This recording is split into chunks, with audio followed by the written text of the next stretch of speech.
For my parents' 50th wedding anniversary, I bought them a house by the ocean worth $425,000 each. It was meant to be the biggest gift of my life, a thank you for everything they had ever done for me. But when I arrived to surprise them, the first thing I saw was my mother crying and my father shaking like his body had forgotten how to stay still. My sister's family had taken over the place. Her husband stood in front of my dad, jabbing his finger toward the door and shouting, "This is my house. Get OUE."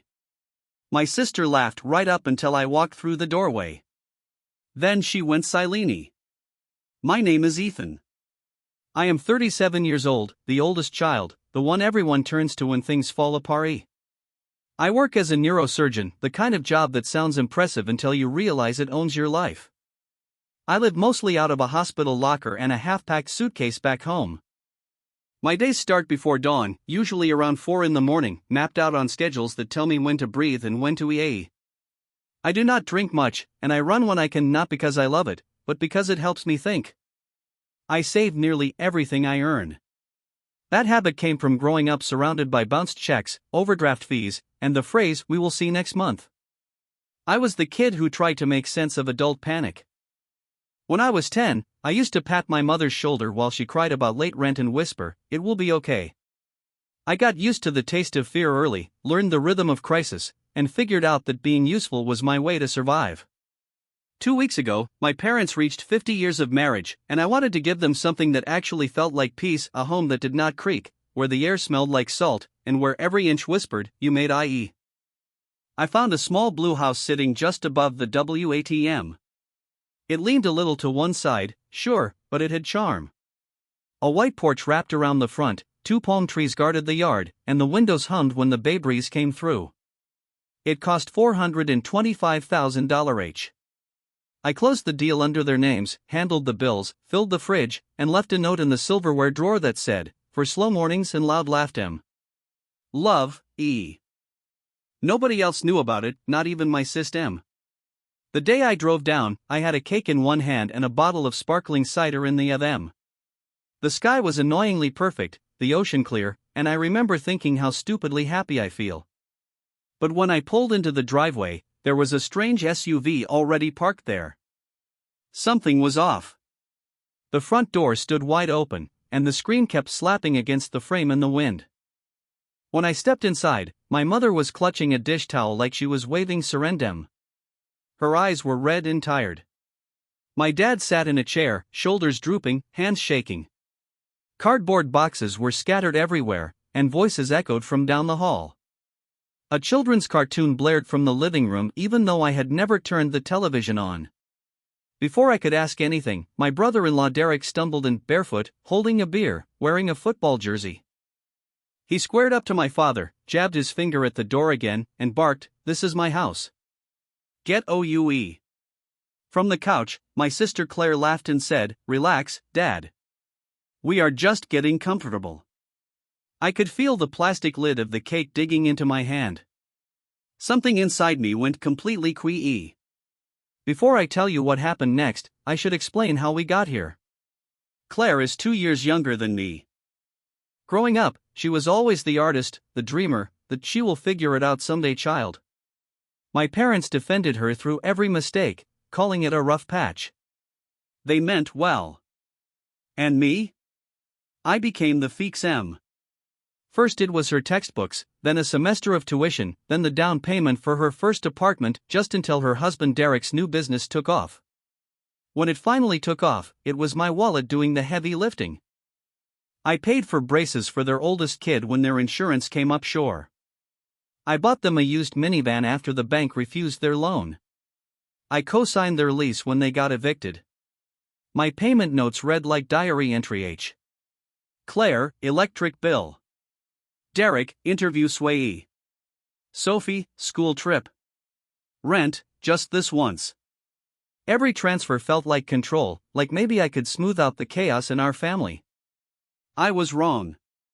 My parents chipped in too, in smaller ways that still hurry. Mom would load Claire's car with groceries and pretend it was just cleaning out the pantry. Dad let Derek borrow his tools for projects that usually ended up costing more to repair afterward. And whenever I complained, the Henry line came back, "You know your sister, Ethan. Not everyone's like you. You were born old."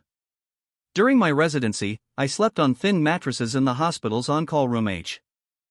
I sent them money over broken Wi-Fi at 2 in the morning because their landlord threatened to change the locks by sunrise. Somewhere along the way, I stopped feeling like a person and started feeling like a credit card no one checked the balance on. When I found the seaside house, I planned it the way I would plan a delicate operation. I set up a trust so my parents would be protected for life. I paid property taxes 20 years ahead and even covered the homeowners association fees in advance.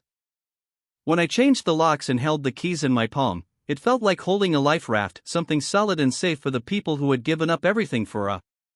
I told Mom and Dad about the gift a week before the anniversary, so they could have their tears in private instead of in front of everyone. We drove there together. Dad ran his hand along the banister like it was an old violin he had missed. Mom opened every cabinet and let out these deep, relieved sighs. We sat outside on the deck, listening to the seagulls and the wave H. I told them, "It's your H." Dad tried to answer but his voice cracked. Mom just smiled and said, "It smells like lemons in open window H." I slept there that first night on an inflatable mattress, testing the plumbing and making sure everything worked. It did.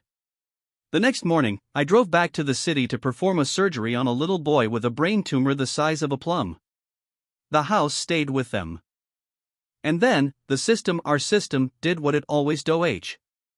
Claire called Mom 2 days late. "Are you at a beach?" "Whose house is that?" she asked. Mom, who has never been a good liar, said, "Oh, we are just visiting a friend." By dinner time, Claire had already tracked the address down from a blurry sunset picture Dad posted online, view from our porch. That evening, she arrived with Derek, their 2 kids, and the dog. You could smell their entitlement before they even stepped out of the cam. Later, Mom told me quietly on the phone, they just wanted to see IE. Then they said they might stay for the weekend. Is that all right? I told her, "It is not a rental, Mom." She said, "We will talk when you get here." By Saturday morning, my father texted me, "There is some confusion about the house. Claire keeps calling it the family home. Can you come?" Then nothing. Then a call I could not answer because I was scrubbed in for surgery. And finally, a picture popped up on my phone of Claire standing in my parents' kitchen, smiling, caption "Home Sweet Home." Hashtag manifesting. Her friends flooded the comment H. So deserved. Beach era. And one from Derek, like a cherry on top of the humiliation. Finally, a place where the kids can actually be kid H. That was the caption on the photo my sister had posted. My palm started to itch, the Henry spot where a scalpel handle usually rests for our H. I sent my dad a text E. On my way after surgery. Don't sign anything. Don't agree to anything. I love you. I drove straight from the hospital once my last patient was stable. The whole way there, I rehearsed calm words, the kind you tell yourself will fix everything. We will reset TH. We will breathe. We will set rule H. But when I got there, I walked straight into Chow H. The front door was wide open again. Derek's voice echoed from inside, loud enough to reach the driveway. "You two are too old for stairs," he was saying. "They're dangerous H. You'll fall. This is a family house, we're family. We'll manage IE." Mom tried to speak, her voice soft E. "It's Ethan's Jiffy." Derek cut her off without even looking at him. "He gave it to you. You're giving it to Henry thing." Claire didn't even bother to stand. She just smirked from the couch.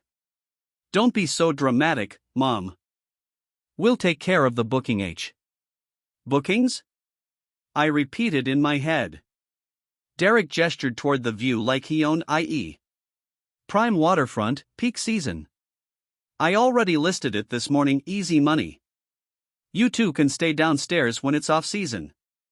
I looked at my father's hand H. They were shaking not from fear, but from anger he was trying hard to swallow. This was the Henry man who once worked 3 jobs and still showed up to my orchestra concert in a greasy uniform. And now he was being told to step aside in a house he had just learned was HIH. All my life I had been taught to be useful, not loud. But that last text from Dad, some confusion about the house, was still burning in my cheesy. I set the cake on the counter. It looked ridiculous sitting there between fast food bags, open soda cans, and my sister's makeup kit. When I finally spoke, my voice came out calm and even. "Who told you this is your house?" Derek rolled his eyes, like I was too slow to understand. "Family money, family home. Don't make it weird." Claire added in a sing-song tone, "We're not asking, Ethan. We're just updating you." Mom's face crumpled. "Ethan, maybe you can explain," she asked. Derek jabbed a finger toward my dad again. "He can explain from the porch." Claire laughed, her voice high and sharp. "Babe, stop. Dad knows we love him." My father's jaw clenched, but no words came out. Something inside me shifted, not rage, just precision. The Henry click I feel before a difficult operation. "Everyone to the living room," I said quietly. Not a shout, but a kind of tone that makes people move. Even the kids paused their cartoon. The dog froze mid-chew. Derek made a snort of a laugh, but he followed, because people like him always assume the room belongs to them. I stood by the fireplace under a framed photo of my parents cutting a cheap supermarket cake 40 years ago. My pulse thudded in my thumb. I reached into my bag and pulled out a folder, laying 5 documents neatly on the coffee table. "Deed," I said, tapping the first page. "Filed last week. The property is owned by the H&M Lifetrues. Lifetime beneficiaries, Henry and Margaret, my parent H. They hold exclusive right of occupancy." Derek squinted at the paper like it was written in code. "In English?" he asked. "In English," I said. "You don't get a key, Derek." He gave a mocking laugh. "Bro, try and stop me." I tapped the second page. "This is the trust document. It names me as the successor trustee, which means I'm responsible for protecting the property and my parents come free.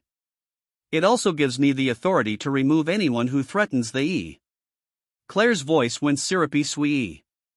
"Ethan, you can't be serious. We're helping." I slid the third document forward, a color screenshot. "This is the Airbnb listing you posted this morning, using photos you took without permission.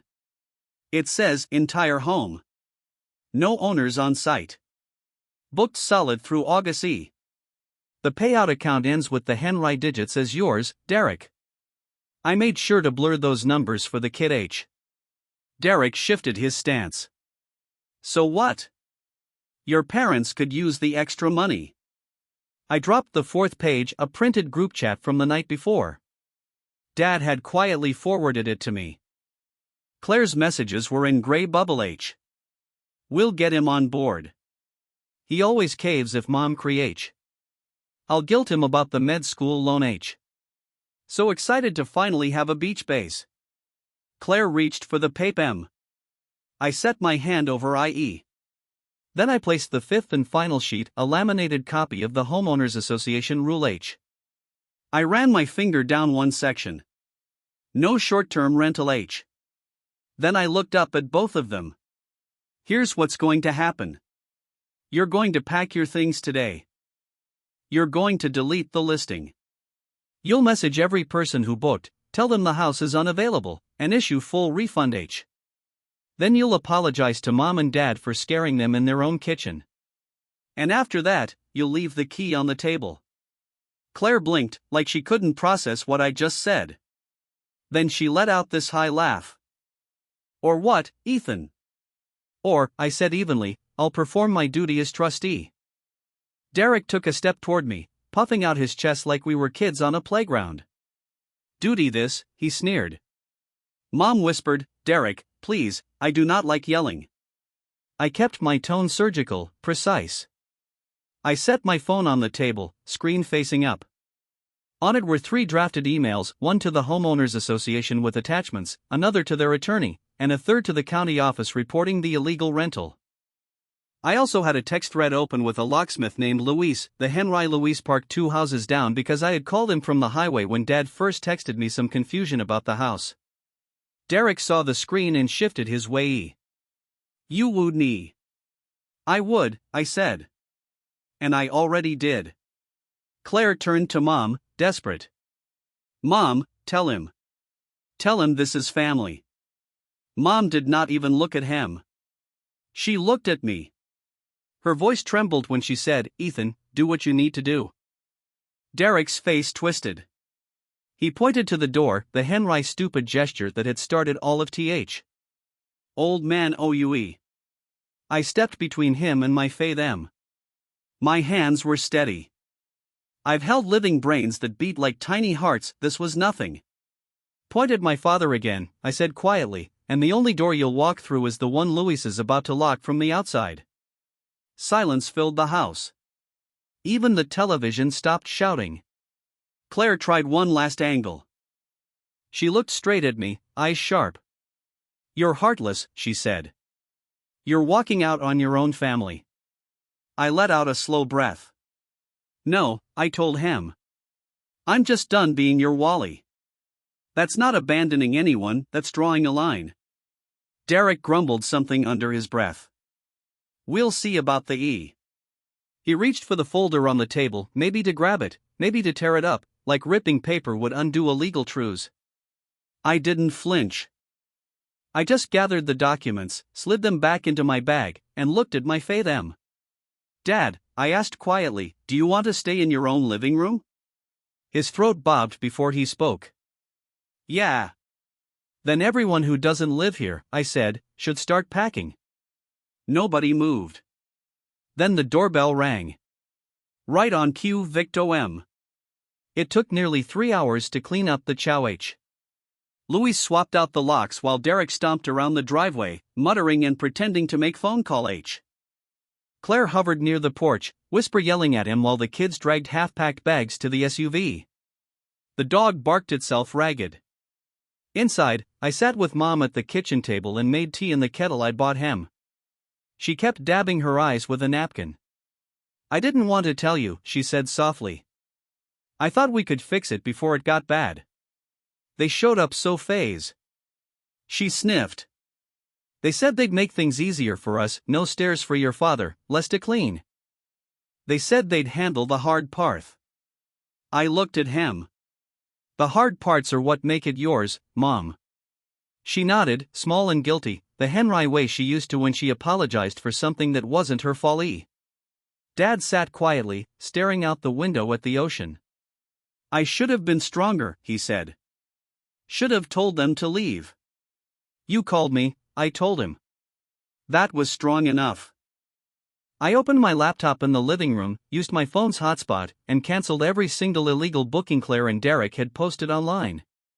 Each person got a note, listing removed by ONM. Full refund issued.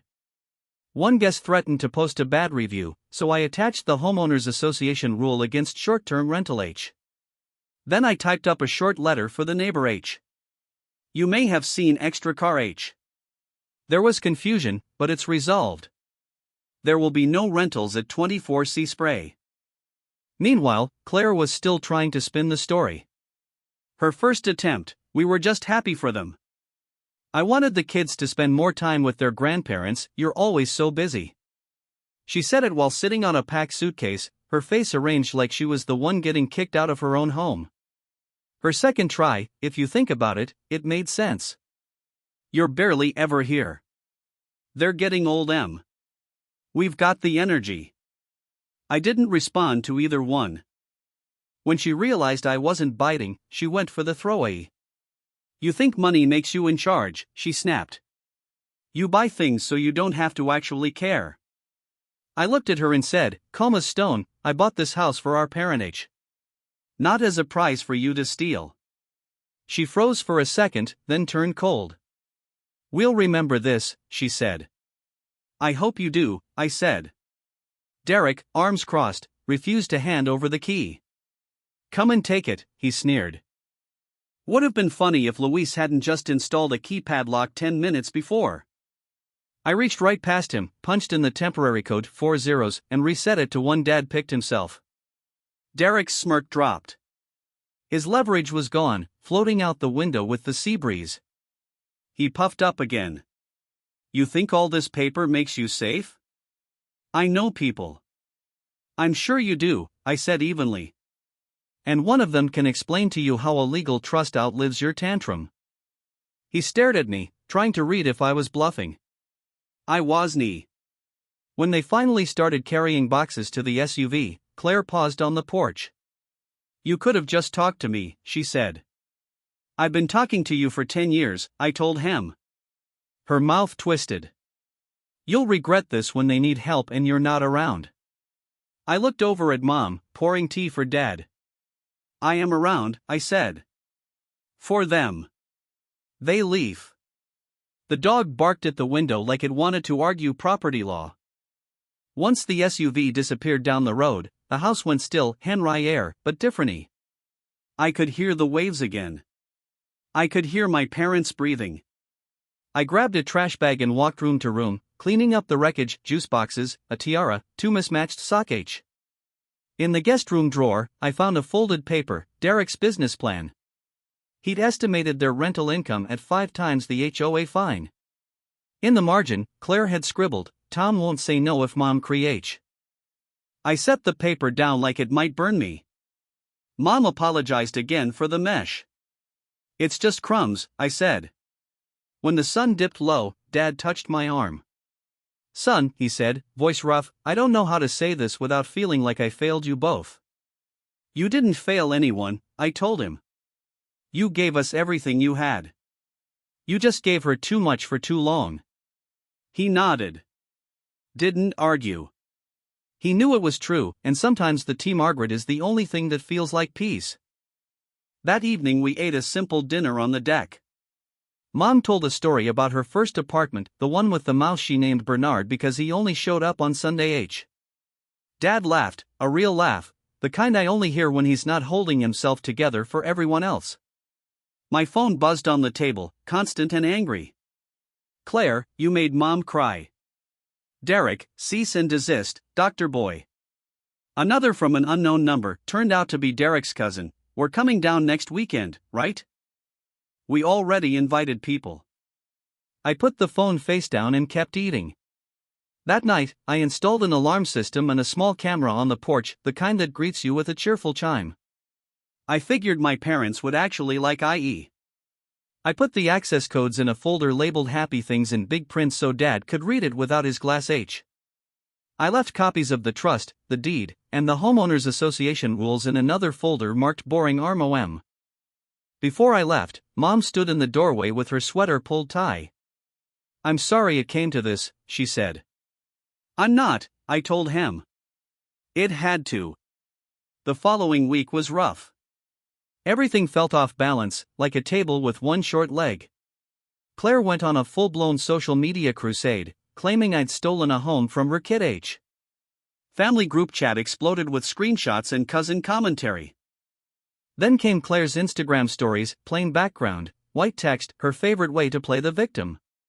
When money starts to rot people from the inside, they call it love. Claire posted a photo of my car in the driveway with a caption, some people think affection is something you can buy. I didn't reply. I started building a small wall, nothing dramatic, just brick by brick of distance. I called our aunt, the one who still tells the tea Margaret even when it lands heavy. I laid it out straight, the house belongs to our parents, and it stays theirs for as long as they breathe. I asked her not to turn it into a family headline. She sighed and said, Ethan. That was enough. Then I wrote one email to Claire and Derek. Polite. Dry. Unshakable. 3 bullet points. All communication about the house goes through me. You do not have permission to enter the property. Violations will go directly to the HOA and our attorney. I copied myself. No one else. I set that message as an automatic reply to anything they'd send after. It felt like drawing a hard line in wet semen. 2 days later, a ping. New booking request, see Spray Cottage. Derek had relisted the house from another account, Henry Deck Photo, new title. I sent it to the platform's safety team with the trust papers attached. 10 minutes later, listing removed, account banned. No satisfaction. Just the clean fatigue of someone sweeping up after a parade. Then life began to sound normal again. Dad called to say the place smelled like toast and salt, that he finally slept through the night. Mom sent a picture, her feet up on the deck rail, nails painted a pink I hadn't seen since I was 5 and thought she looked like someone from a magazine. They looked free.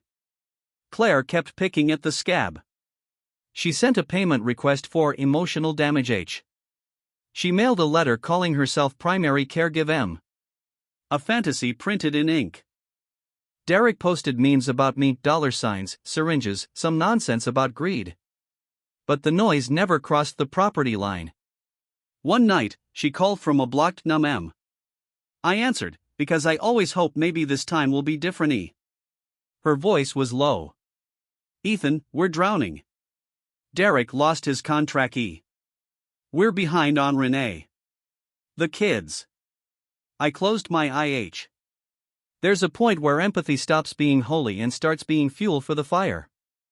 Claire, I said, we're not talking about the house. So money matters more than family, she snapped. No, I said. Boundaries do. It's how I stay family without being your bank. She hung up. The silence afterward was clean, like a wound finally dressed. 2 weekends later I drove down early, coffee in a thermos, stethoscope still around my neck out of habit. The ocean looked like brushed steel, calm and cold. I fixed a door hinge that squeaked, marked the garage with tennis balls so Dad could park without bumping the wall, labeled the breakers because he likes when things have nameage. Mom burned the first batch of pancakes and laughed. We sat at the table talking about groceries, about Elaine next door who leaves shells in jars, about a stubborn pelican who refuses to act dignified. For an hour, Claire didn't XSE. It felt like a kitchen after a storm, everything still damp, but safe. After breakfast, Mom took my hand. I'm going to talk to your sister, she said. Not to fight. To say no. I'm not asking you to choose, I told him.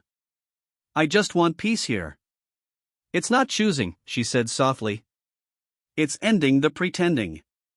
Dad nodded. I should have taught that better, he said. I taught you to work, not to stop. You taught me to love, I said. I'm just learning how to do it without disappearing. He laughed, grateful and small. Before I left, I tightened the gate latch, adjusted the porch camera, and printed a sign for the entry table, Welcome home, Henry and Margaret. It was corny and perfect. Standing alone on the deck, I thought about the headline Claire would give this: he gifted his parents a house and tore the family apart. That's not what happened. What happened is, I stopped feeding the troll under the bridge. I made a gift and guarded it before it turned into a weapon. I used to think money kept the peace. It didn't. It just kept resentment quiet while it fermented. Boundaries make noise at first. Then they become the kind of quiet nobody can fake. Claire found new listener H. Derek found a new place to rage. My parents started saying small no's that made room for yes, to naps, to sandwiches, to sunsets they didn't have to rush through. A month later, my niece texted me, the house looks nice. Grandma seems happy. I replied, come visit, with her permission. No booking H. Just pancake H. She sent a laughing emoji. Then, okay. A tiny truce with someone who hadn't broken anything. Last night, after a late shift, I drove by the house just to see it glowing. Dad was in his chair, glasses low, book open. Mom had a blanket on her lap, a puzzle half done. The sound of the ocean pressed gently against the wall H. I didn't go in. I stood on the sidewalk and let it speak for itself. Here's what I know now. Love isn't shielding someone from the consequences of their chow H. It isn't saying yes because they share your last name. Love is a house that stays warm and locked. It's paperwork that holds when people don't. It's telling your parents, rest, and telling everyone else, no. No, I'm not your bank. No, I'm not your excuse. No, I won't burn down my peace so you can stay warm. I am their son. A man who works in precision, learning to use it at home. If my sister ever wants to stand on that deck again, she can empty hands, honest heart, no business plan. She can come as family, not as a storm. Until then, the locks hold. The gulls argue. The house hum H. My parents breathe easy. A gift should never cost you yourself. And a boundary? That's not cruelty. It's love with a porch light that stays on and doesn't burn the neighborhood down.